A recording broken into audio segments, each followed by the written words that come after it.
दोस्तों, बांग्लादेश की पूर्व प्रधानमंत्री शेख हसीना को बांग्लादेश में मौत की सज़ा सुनाई गई है। उन्हें क्राइम अगेंस्ट ह्यूमैनिटी का दोषी ठहराया गया है। ये पूरे मामले की कहानी बांग्लादेश में कुछ महीने पहले हुई वायलेंट आंदोलन से शुरू हुई। जून 2024 में बांग्लादेश के सुप्रीम कोर्ट ने सरकारी नौकरियों में 30% रिजर्वेशन कोटा को फिर से लागू किया था। यह एक बेहद कंट्रोवर्शियल मुद्दा था। ये रिजर्वेशन 1971 इंडिपेंडेंस वॉर के फ्रीडम फाइटर्स और कुछ स्पेशल कैटेगरीज के फैमिलीज़ के लिए दिया गया था। इसी 30% कोटा में 10% उन महिलाओं के लिए रिजर्व किया गया था जिन्हें उस दौरान यौन हिंसा झेलनी पड़ी थी। इसके अलावा 40% कोटा अंडर डेवलप्ड जिलों के लिए रिजर्व थी। बाकी की 20% नौकरियां मेरिट के आधार पर उपलब्ध थी। इस सिस्टम को ऐतिहासिक रूप से पीड़ित समुदायों को सशक्त बनाने और सरकारी नौकरी में उनकी हिस्सेदारी सुनिश्चित करने के लिए लागू की गई थी।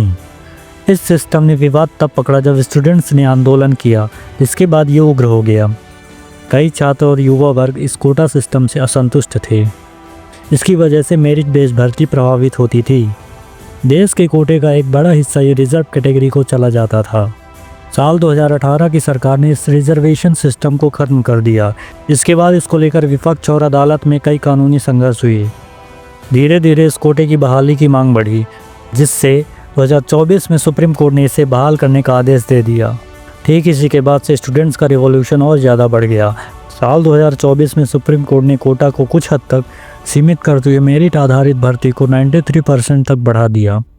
अब मात्र 5% मुक्ति संग्राम योद्धाओं के लिए कोटा था और उनके परिवारों के लिए, 1% अल्पसंख्यक समुदायों के लिए और 1% थर्ड जेंडर और दिव्यांगों के लिए आरक्षित था। पूरा बवाल इसी 30% कोटे के लिए हुआ था। शेख हसीना को मौत की सज़ा सुनाने के पीछे कई सारे लॉजिक दिए गए। वहाँ की अदालत ने पाया कि शेख हसीना ने इस क्रांतिकारी आंदोलन को ब्रूटलिटी से एड्रेस किया। ड्रोन, हेलीकॉप्टर और घातक हथियारों के उपयोग का उन्होंने आदेश दिया। उनके आदेशों के कारण हजारों लोग मारे गए।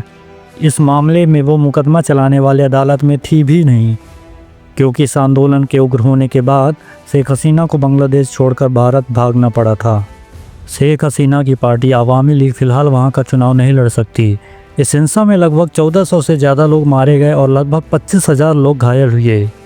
अभी बांग्लादेश में चुनाव होने वाले हैं और उसके पहले शेख हसीना को ये सज़ा दे देना ये बताता है कि कुछ ताकतें बांग्लादेश को पूरी तरह से कंट्रोल में कर चुकी हैं। इसके अलावा ये कहा जा रहा है कि CIA और कुछ विदेशी शक्तियाँ साउथ एशियन देशों में ताकतवर पॉलिटिक्स को कंट्रोल करने के लिए एक्टिव हैं। इसी साजिश का एक हिस्सा भारत को बांग्लादेश के जरिए अनस्टेबल करने के लिए काम कर रहा है। बांग्लादेश के विदेश मंत्रालय ने एक प्रेस रिलीज जारी कर कहा है कि हम भारत सरकार से आग्रह करते हैं कि मानवता के खिलाफ अपराध के दोषी को जल्द से जल्द बांग्लादेश को सौंपा जाए।